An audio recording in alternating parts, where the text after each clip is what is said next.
I'm Colby Melton, an SDI student enrolled in FTH 202 Revolvers. Today's date is April 6th, 2024. My professor is Dr. D, and this is my Module 3 assignment. Lying here on the workbench, I have the Taurus 856. The grip and side plate have already been removed. As you can see, it's not loaded, and there's no ammunition in the workspace. In this part of the assignment, the video, we will look at the four components in terms of the failures in the cycle of operations they might produce if they were to fail. The first one is the hand. This is the hand right here, and it when the trigger is pulled, it comes up through the notch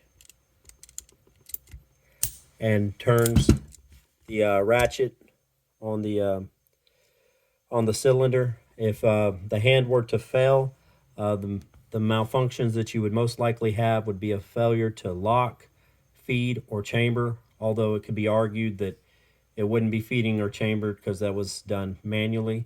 However, it would fail to move it to the next. It would throw off the timing, and you would have a failure to lock, feed, or chamber.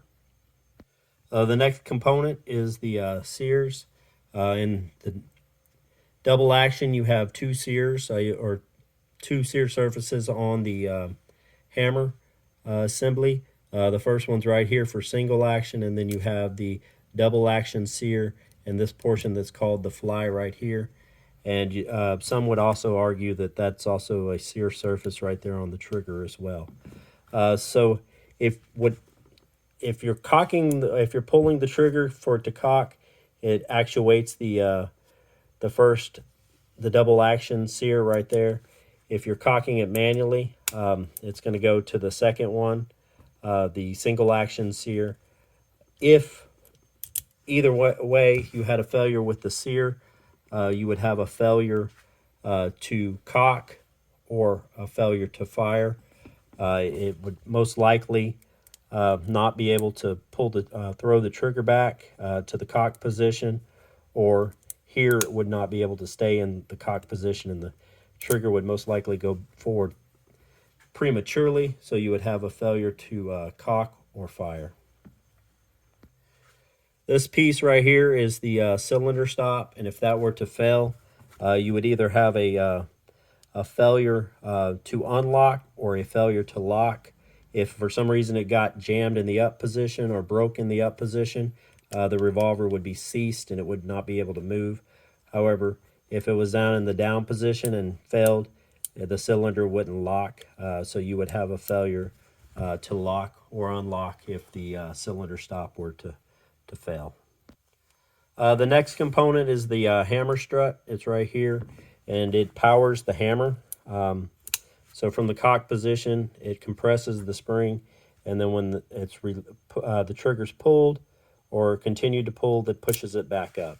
And if this were to fail, you would have a failure to fire or a failure to cock.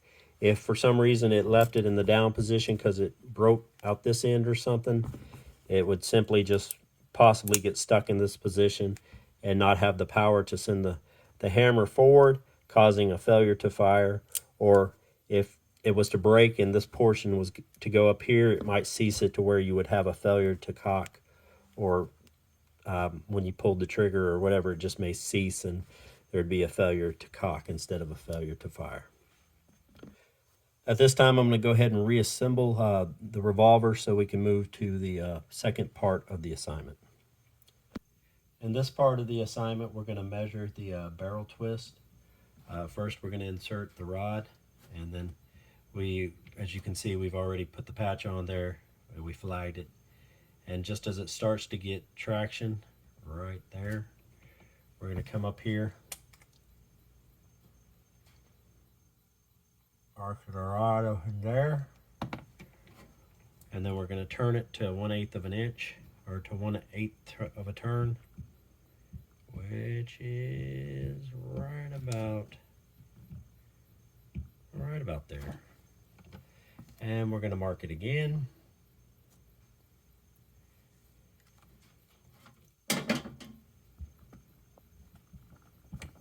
get our measurements.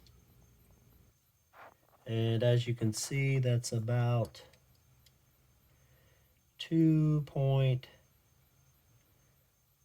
2.15.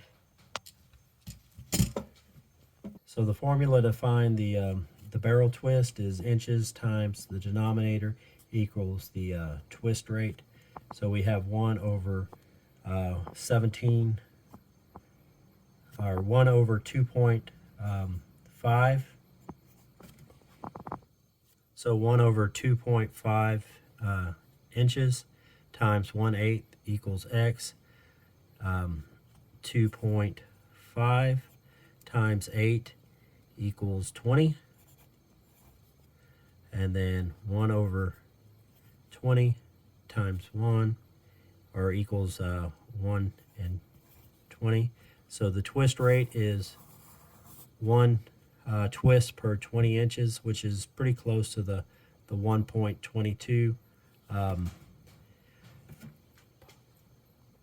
The process for measuring twist rate can also help a gunsmith identify inconsistencies along the bore. For example, if the rod were to slip through a portion or a section without traction or turning, it may indicate that there's a bulge in the barrel.